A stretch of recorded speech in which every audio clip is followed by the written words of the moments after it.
the old rugged cross, the emblem of suffering and shame.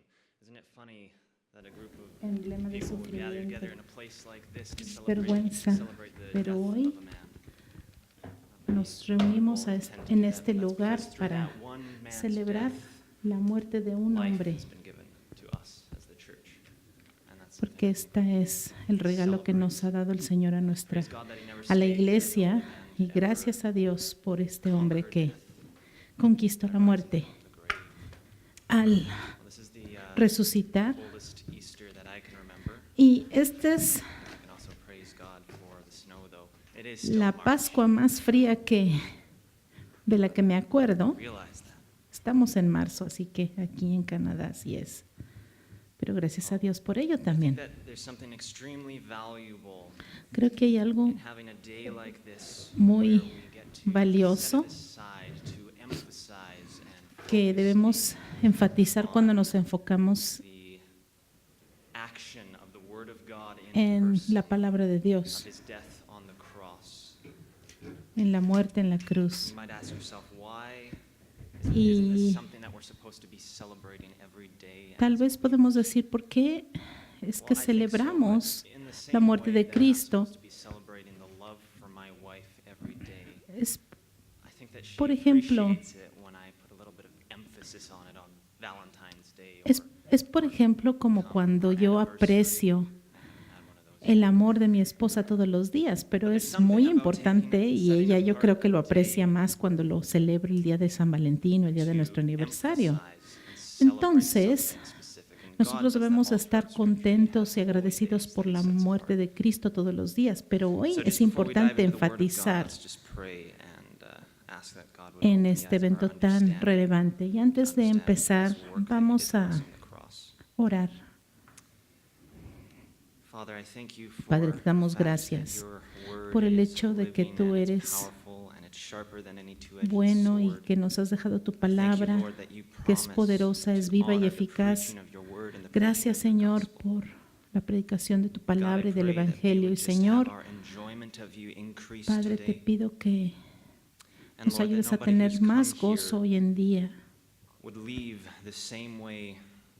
que los que estamos escuchando tu palabra no salgamos de aquí de la misma manera en la que llegamos, Señor, sino que tu palabra sea viva en sus corazones y que aquellos que nunca han escuchado tu palabra, nunca le han entregado su vida a Jesucristo, Señor, abre sus ojos espirituales, levántalos a la vida espiritual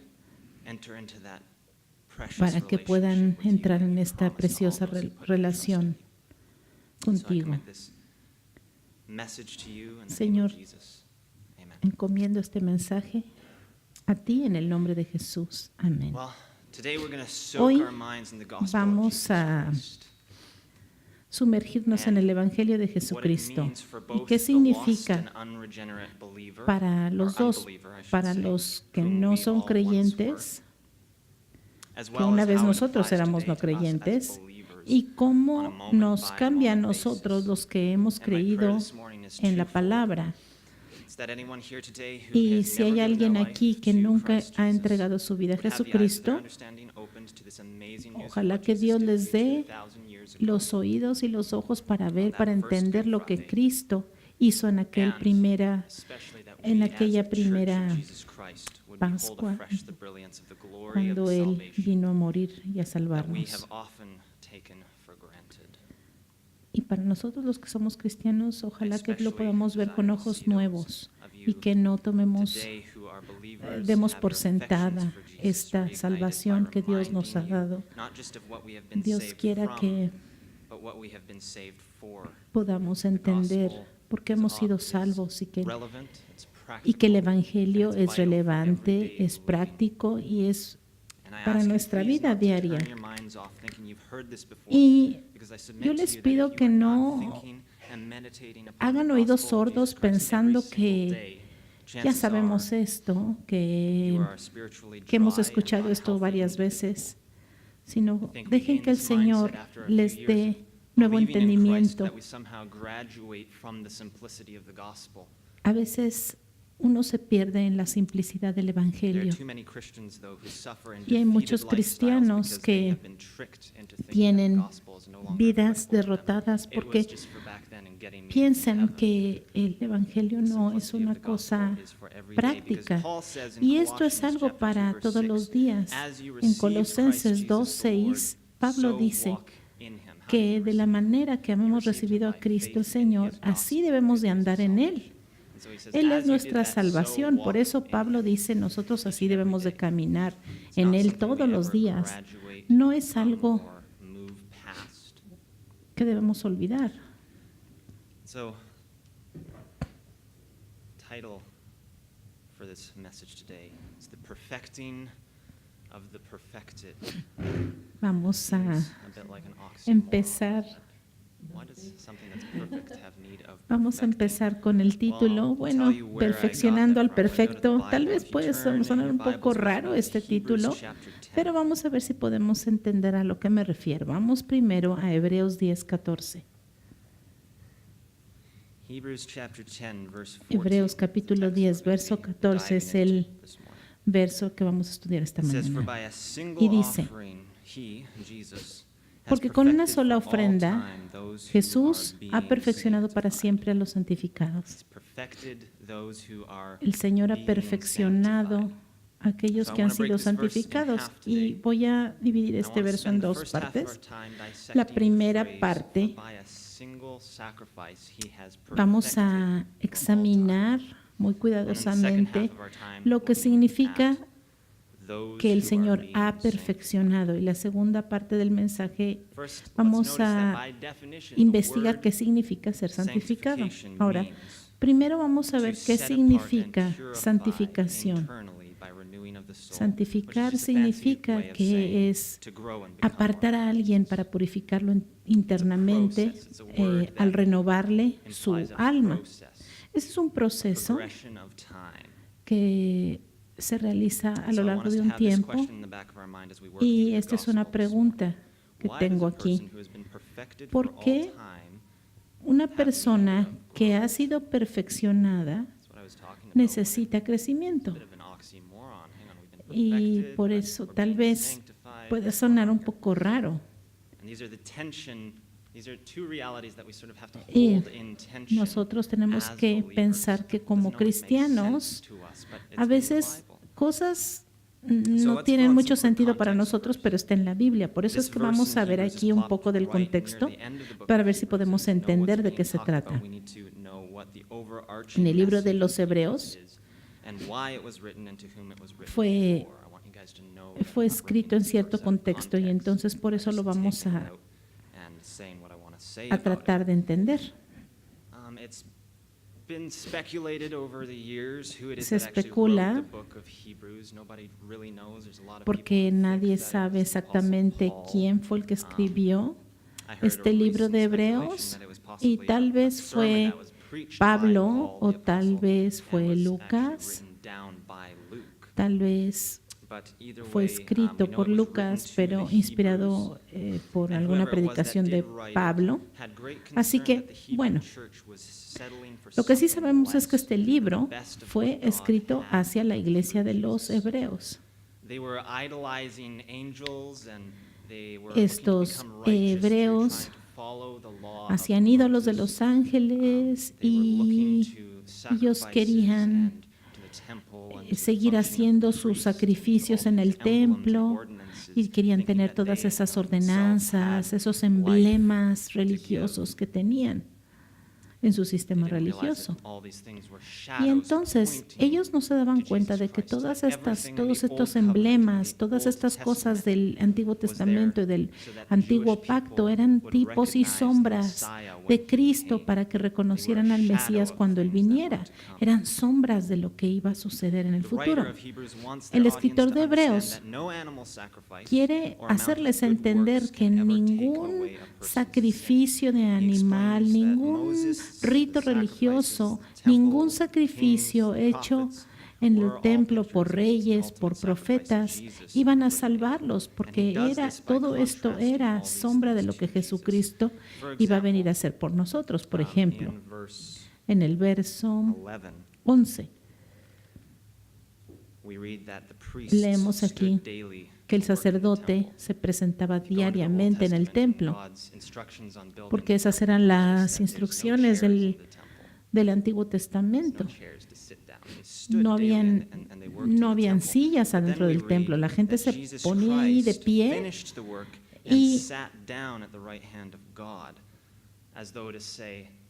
y estaban allí ofreciendo sacrificios. Y sigue el verso 12 diciendo que Jesús, habiendo ofrecido un solo sacrificio por los pecados, se sentó para siempre a la diestra de Dios. Y esta es una realidad que los profetas estaban allí de pie en el templo ofreciendo los sacrificios, pero Jesucristo llegó y se sentó. Él se sentó tranquilamente en el templo y esa es una posición de autoridad. Todo lo que se habla aquí en este libro es todo lo que se hacía en el antiguo pacto y cómo Cristo vino a hacerlo de una forma mejor, de una forma perfecta.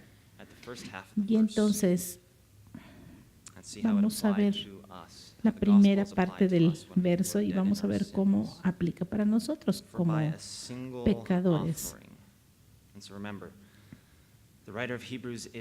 El autor de Hebreos, recuerden que está contrastando las cosas que ocurrieron en el Antiguo Testamento y cómo apuntan hacia Jesucristo. Y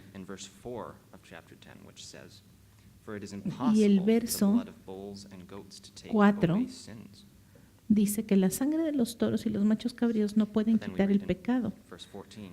Y entonces seguimos leyendo en el verso 4, porque con una sola, en el verso 14 dice, porque con una sola ofrenda ha perfeccionado para siempre a los santificados. Ahora, ¿por qué nosotros tenemos que ser perfeccionados? ¿Cuál es la necesidad de que nosotros seamos perfeccionados en la ofrenda de Jesucristo? ¿Qué es lo que significa? Bueno, Dios, el Creador, el eterno gobernador del universo, es perfecto, es santo, no hay nadie como Él. Y gracias a Dios, porque imagínense que Él no fuera perfecto. ¿Se imaginan una eternidad de imperfección? Dios creó al hombre originalmente a su imagen para ser perfecto, para tener amistad y relación con Él. Nuestro propósito era que fuéramos los portadores de la imagen de Dios. Pero en caso de que ustedes no lo hayan notado, nosotros ya no somos esta imagen perfecta de Dios, porque hemos pecado. Entonces Dios nos da los 10 mandamientos, por ejemplo, no cometerás adulterio, no hablarás falso testimonio contra tu prójimo, no codiciarás, etcétera. Cada uno de nosotros puede ver estos mandamientos y podemos darnos cuenta que nosotros rompemos estos mandamientos a cada rato. Y la Biblia dice que Dios es el juez del universo y que nosotros estamos en guerra con Dios porque hemos pecado. La Biblia dice que la paga del pecado es muerte y para que Dios sea justo tiene que castigar el pecado porque cada uno de nosotros somos pecadores. Y tal vez nosotros podemos pensar que es una pena muy dura por el pecado que nosotros hemos hecho. ¿Por qué es que un pecadillo tan chiquito es que nos lleva a la muerte? Por ejemplo, cuando desobedeces a tus papás, vamos a suponer que tu papá o tu mamá te dice que limpies tu cuarto y entonces tú no obedeces. A lo mejor tu papá y tu mamá te dan unas nalgadas y te castigan en tu cuarto. Y esa es la paga de tu pecado. Y entonces, cuando tú te pasas un alto ya siendo más grande y desobedeces la ley, entonces te dan una multa y tienes que pagar.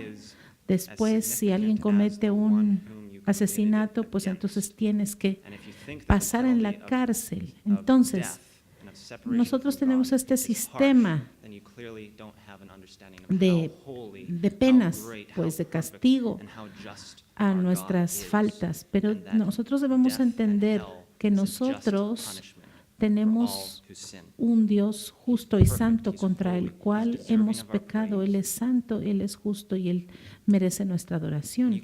Y hemos pecado contra Él. Por eso la paga de nuestro pecado es muerte, porque nadie puede justificar nuestro pecado delante de Dios. Es como decir, bueno, sí, señor juez, yo cometí un asesinato, pero también he hecho muchas cosas buenas en la vida. Eso no puede ser. Tú cometiste una cosa por la cual debes de pagar y ninguna cosa buena que tú hayas hecho va a librarte de la pena que mereces por haber asesinado. Ese es un ejemplo, porque si no, ya no sería justo, ya la justicia no sería justa. Por eso, estas son las malas noticias. Es como un espejo. Los 10 mandamientos son como un espejo de nuestra realidad. Es como el doctor que tiene que decirle a su paciente que tiene cáncer, pero una persona que está enferma, que tiene cáncer, pues tiene que aceptarla. Primero tiene que recibir la mala noticia de que tiene cáncer, que está enfermo para poder recibir la cura. Nosotros estamos infectados con el pecado, pero la buena noticia es que el Evangelio nos dice que Dios mismo vino en la carne, se humilló a sí mismo. Jesucristo, el Dios del universo, se humilló a sí mismo, dejó a un lado su gloria y su poder y se convirtió en un hombre, vivió una vida perfecta, sin pecado, que nosotros nunca podríamos vivir y que lo califica para morir por nosotros. Él pagó la paga de nuestro pecado, muriendo por nosotros en aquella cruz romana. Porque mucha gente dice, bueno, si Dios es todo amor, ¿por qué tiene que castigarnos por nuestro pecado? Y déjenme decirles que esa es la cosa más amorosa que Dios puede hacer, porque el Dios nos ama tanto que no nos va a dejar en nuestro pecado. Él vino precisamente porque Él no conocía el pecado, por eso Él pudo convertirse en nuestra justicia. Él llevó nuestros pecados, nuestras iniquidades sobre Él. El castigo de nuestra paga fue sobre Él y por sus llagas hemos sido sanados. La cuenta que le debíamos al Señor fue pagada. Es como decir, Señor juez, yo reconozco que este muchacho Tim ha cometido faltas y tiene multas, tiene que pagar con cárcel, pero yo estoy dispuesto a pagar por su libertad y paga la fianza. Alguien más paga la fianza por mí y yo puedo salir libre. Eso es más o menos, en palabras para que lo entiendan, lo que Dios hizo por nosotros. Mandó a Jesucristo para pagar por nosotros cuando aún éramos pecadores y Él demostró su amor por nosotros. Entonces, cuando nosotros nos arrepentimos y confiamos en Jesús y le damos la espalda a nuestra antigua forma de vivir, entonces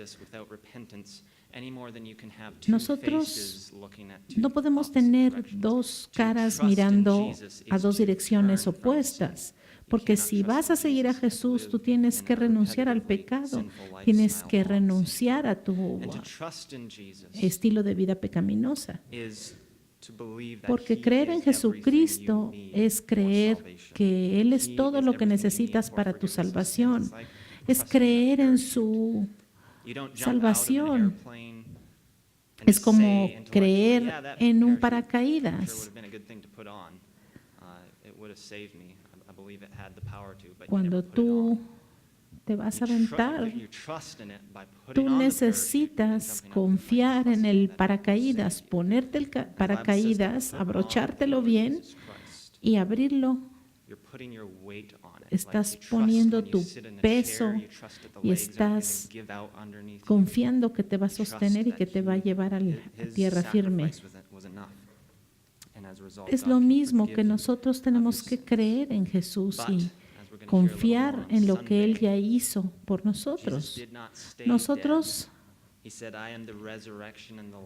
confiamos en que Él no se quedó en la tumba, Él resucitó de la muerte. Al tercer día, después de que Él había muerto, Él desafió a la muerte y Él tenía toda la autoridad para levantarse de allí y poner la muerte bajo sus pies. Por eso es que no hay otra manera de salvación. Nadie puede venir al Padre sino a través de Cristo. Cuando Jesucristo estaba en el jardín de Getsemaní, Él oró mientras sudaba grandes gotas de sangre y le decía al Padre: Señor, si hay otra manera, deja que esta copa pase de mí. Si hubiera otra manera de que la humanidad se salvara, pero no había otra manera, no había otra manera. Por eso Él tuvo que sufrir, porque no hay otra forma de ser salvos, sino a través de la fe en Jesucristo. Y ese es un camino muy estrecho. Y eso contesta a la pregunta: ¿por qué necesitamos ser perfeccionados? Porque Dios es perfecto y no podemos tener nada sin el Señor. Dios es la fuente de nuestra vida. Y la separación de Dios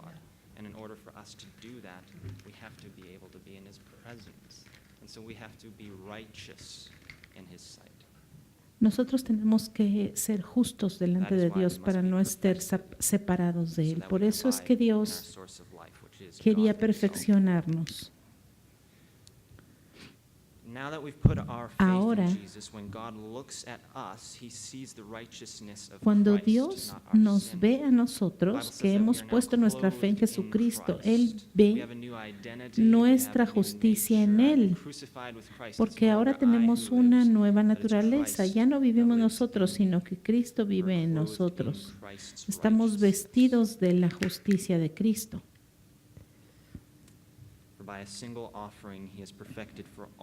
Porque con una sola ofrenda Él ha perfeccionado para siempre a los santificados. Nosotros nos hemos arrepentido, hemos puesto nuestra confianza en Cristo y ahora somos santificados. Y ahora, la pregunta que puede surgir es, bueno, yo pensé que al estar en Cristo ya éramos perfectos, porque la obra de Cristo ya fue completada, ¿no? Y así es.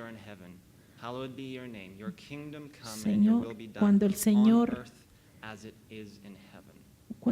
oró por nosotros y cuando el Señor nos recibió con Él, todo lo hemos recibido en Jesús. Dice la palabra: Señor, hágase tu voluntad así en la tierra como en el cielo.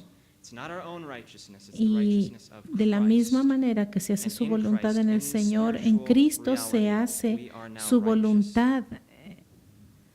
Es una realidad espiritual que nosotros somos justos. Ahora somos una obra en construcción en esta tierra, porque nosotros necesitamos todos los días de ese proceso de santificación.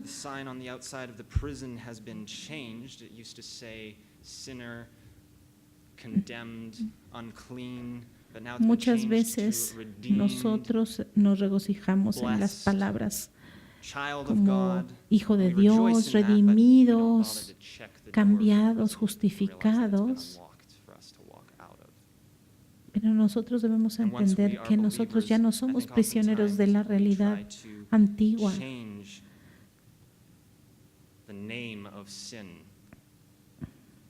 A veces nosotros tratamos de cambiar el nombre del pecado cuando somos cristianos.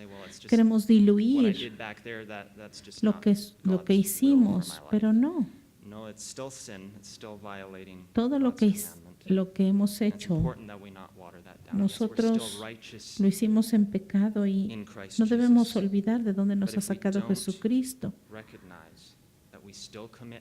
Debemos reconocer también que aún siendo cristianos, nosotros tenemos este pecado el pecado, pero ahora tenemos el poder de salir adelante. El pecado aún es pecado, aunque seamos cristianos, porque todavía está en este mundo, está en nuestro cuerpo pecaminoso y aún tiene consecuencias.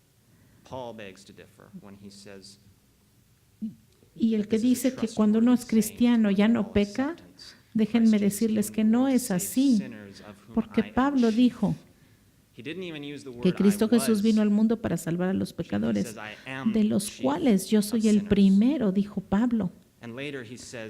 Y él era cristiano. Y más adelante, Pablo dice, yo estoy siendo transformado de gloria en gloria. Yo debo menguar para que Cristo crezca en mí. Y esto es un proceso. En esta realidad nosotros todavía pecamos, pero el Señor nos ha cambiado porque ahora ya no disfrutamos el pecado. Es algo desagradable para nosotros. Ya no nos queda pecar.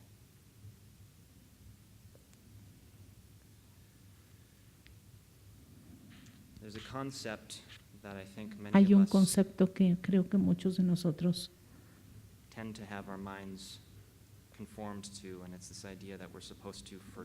tendemos a olvidar nuestro pecado. Y esto no es bíblico. Dios es el que olvida nuestro pecado. Pero David decía en el verso que sus transgresiones y sus pecados siempre están delante de mí, porque el Señor ha perdonado nuestro pecado. Pero es el pecado lo que nos trajo a los pies de Cristo para que ya no lo hagamos nuevamente. Recordar lo que fuimos nos ayuda a agradecer al Señor porque nuestro pecado fue la venida. El perdón de nuestros pecados fue la venida a través del cual nosotros tuvimos acceso a aquel que podía ayudarnos a resolver este asunto del pecado. El Señor es aquel que nos ha levantado y ha puesto nuestros pies en la roca.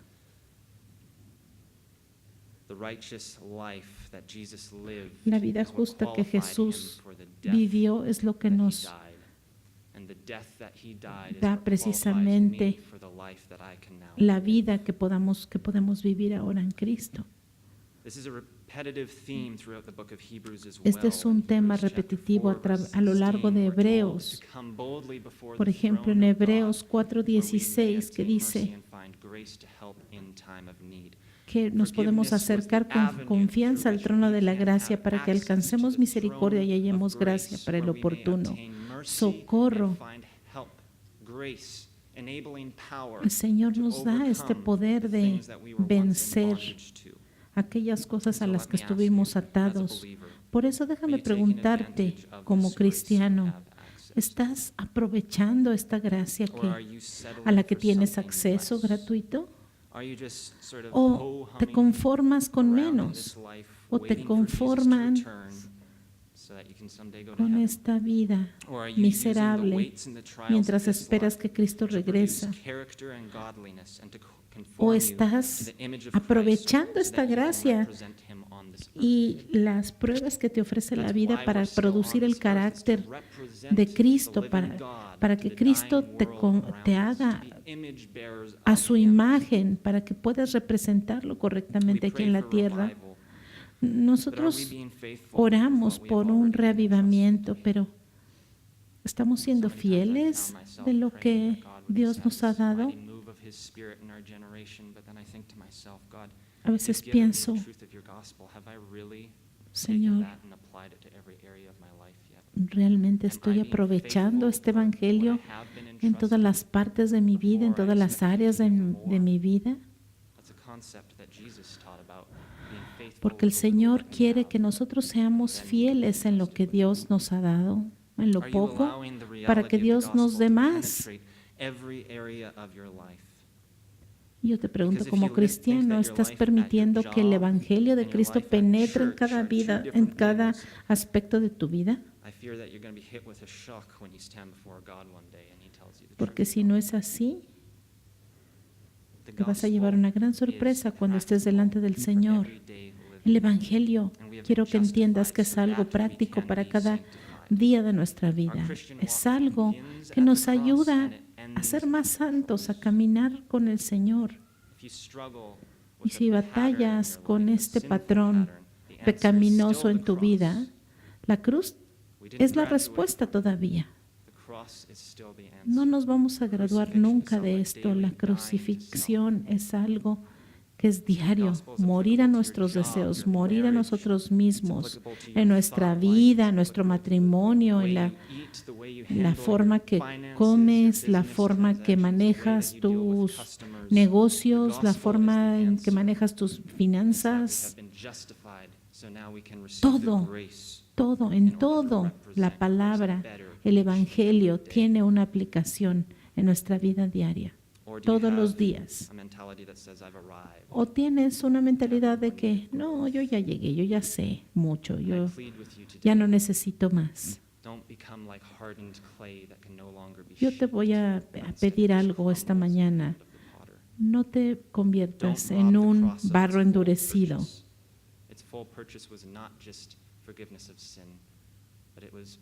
No te conformes a este mundo. Te conformes al pecado. Si tu motivación en la vida, tu principal motivación en la vida no es el evangelio, tal vez tu motivación en la vida es necesito ir al trabajo porque necesito dinero para mantener a mi familia, para tener más. Tarde o temprano esta motivación va a ser insatisfactoria para ti, porque Dios ha puesto en nosotros algo más. Y quiero cerrar este mensaje yendo a Judas, capítulo 20, verso 24 y 25.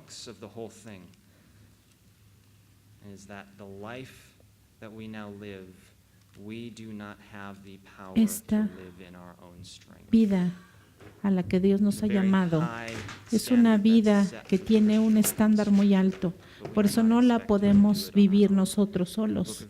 Y Dios no esperaba que nosotros la viviéramos nosotros solos. Por eso el verso 24 y 25 dice así: y aquel que es poderoso para guardarlos sin caída y para presentarlos irreprensibles delante de su gloria con grande alegría.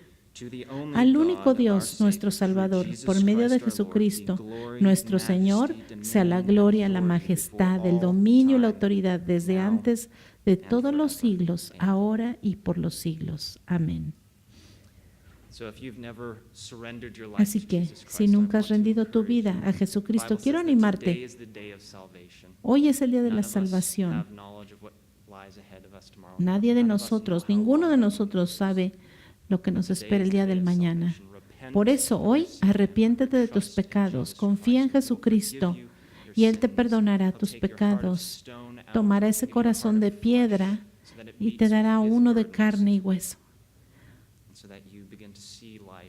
El Señor quiere darte vida.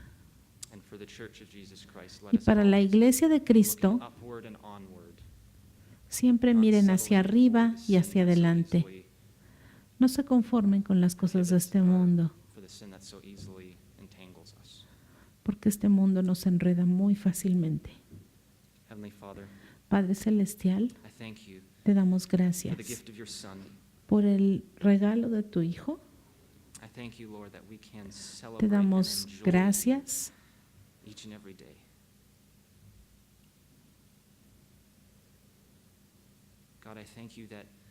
Damos gracias por la vida que nos ofreces, una vida más dulce, más satisfactoria que cualquier cosa que nos atraiga en este mundo. Gracias, Señor. Pero nosotros debemos estar dispuestos a reconocerlo, dispuestos a confesar, dispuestos a confesar que a veces estamos caminando en dirección incorrecta y que necesitamos tu gracia que penetre en nuestras vidas para que nos cambie. Por eso te pido, Señor, que si hay alguien en esta mañana que está escuchando el Evangelio por primera vez, o que tal vez ha escuchado antes, pero nunca ha respondido, te pido, Señor, que hables a ellos. Te doy gracias por el privilegio de predicar tu Evangelio, porque sabemos que cada vez que tu palabra se predica, tú mueves, Señor, las cosas. Te damos gloria y te damos alabanza. En el nombre de Jesús. Amén.